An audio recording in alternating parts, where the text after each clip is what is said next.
let's talk about Errol Spence saying Danny Garcia was a better counter puncher than Terence Crawford. He said he was the best counter puncher in the world. And Danny Garcia is a good counter puncher. I mean, Teofimo Lopez is a good counter puncher. He basically said, if you ain't see the short or the interview, he basically said, I did a short on TikTok and YouTube, so follow me, check out the shorts. So he basically said that he basically said Danny Garcia, like, he ain't worried about no Terence Crawford counter punching ability. He fought the best counter puncher in the world at the time, in Danny Garcia.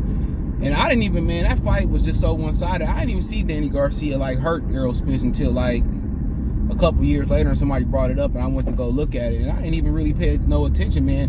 When a fight get repetitive, you know, and the same shit happen over, somebody dominating, I just start looking at my phone, or I just start doing other shit. You know, he lost a little bit of focus and got caught. But the biggest difference between them as counterpuncher is the speed, and also Terence Crawford length. You know, that's one of the things he was able to do with Danny Garcia. He was able to box and stay on the outside where Mikey Garcia couldn't reach him, and Danny Garcia couldn't either. He was just too rangy for Danny Garcia. Terence Crawford actually got a slight reach advantage, which might be negated because he punching up a little bit more to Errol, but Errol did have on them platform shoes, whatever he had on. You know, he had on them shoes or whatever, so, you know, so that might negate with him punching up a little bit higher, but that's the difference, is you ain't gonna be able to get out of range as fast as you are with Danny Garcia, as Terence Crawford possibly, because Crawford's feet is better than Danny Garcia. Crawford's a better athlete, and he a little bit more rangier, so you got to be a little bit, like, you're not gonna be able to control distance as easy. And I think Terence Crawford gonna take a couple more chances than Danny Garcia did. Danny Garcia didn't take no chances. And I mean, like I said before, it's easier said than done when you're getting punched by a true welterweight in Errol Spence. So we'll see if Terence Crawford can take those chances, or if he can get his shot off on Errol Spence. But Errol Spence makes some mistakes. He talked about he can't lose focus, and if it's ever a fight that he can't lose focus in, it's this one. One shot can change the whole fight. On both sides, he can't lose focus. And also, he square up too much. I keep telling y'all that. He be too square. He throw his left hand, he be trying to throw it for power. I like it kind of when you just throw it, just throw it. Throw the straight left. He throw the straight left hook. He put everything into it to the point where his hips flip completely all the way and make him square. When somebody say square, it's like standing like this. You never supposed to stand like this as a boxer. You always supposed to be at an angle. You know, so he be a little bit too square in his attack, and that can play a factor as well too. You know, you got uppercuts. I mean, he facing a fighter in Crawford who got really good punch variety.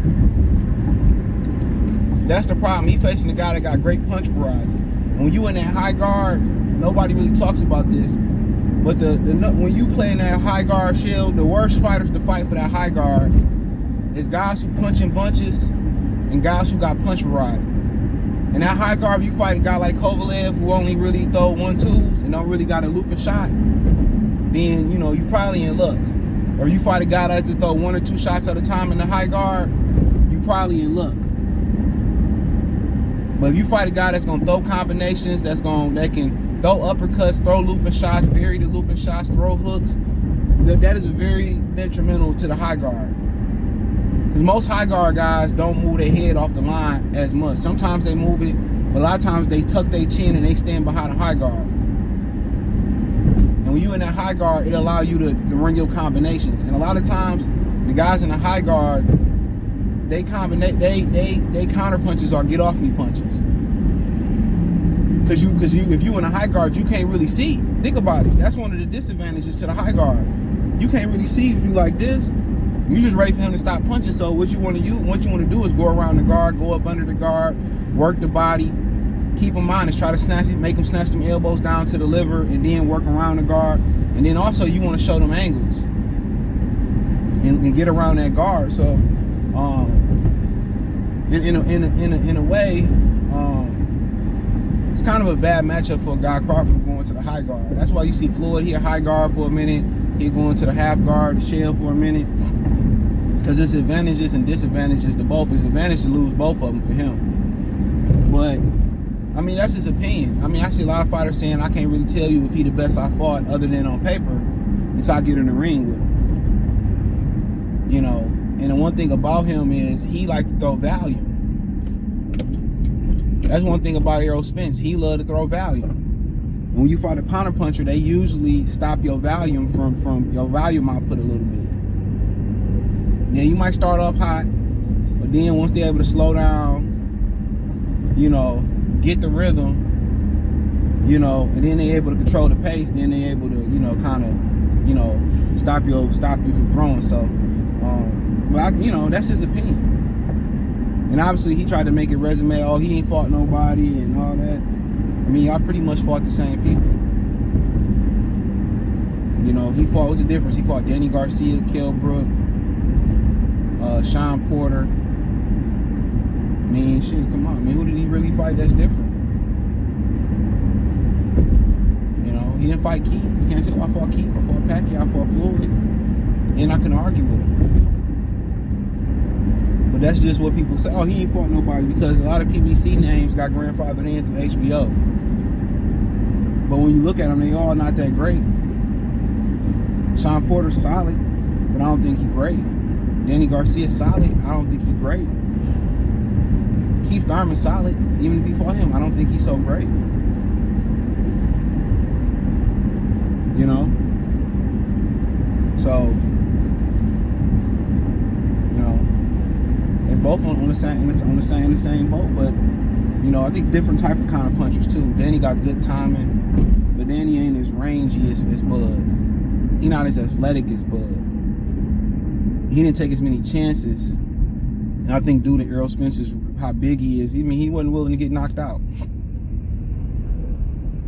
Let's call it what it is. He didn't take the chances of getting knocked out.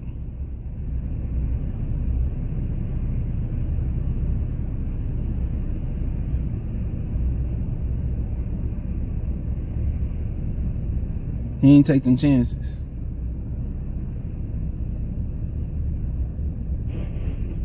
So, he didn't take them chances. So, like I said, the foot movement gonna be a lot different.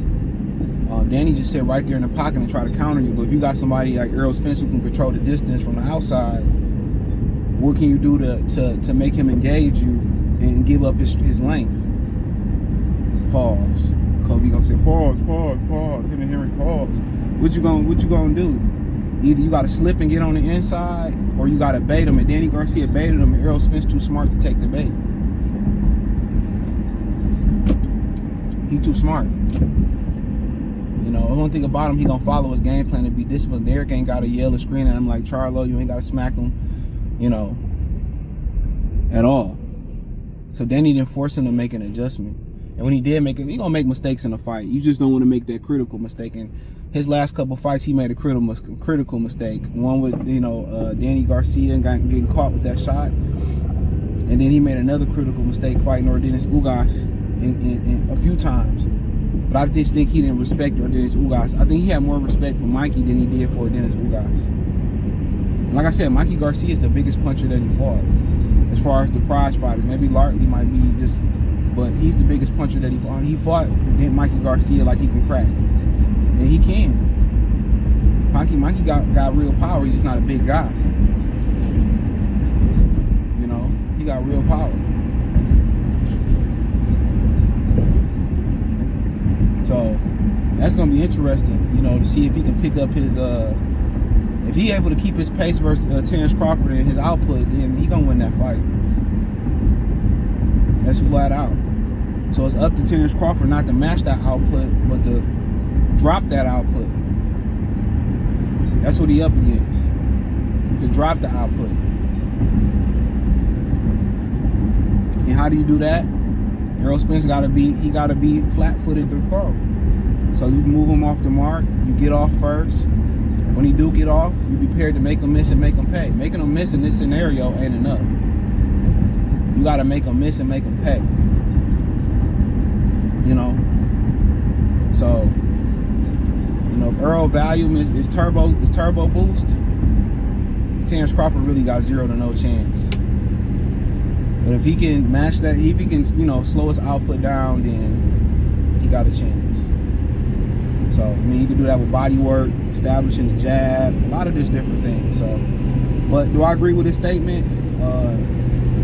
Danny Garcia, hell of a counter puncher. I just think it's a difference.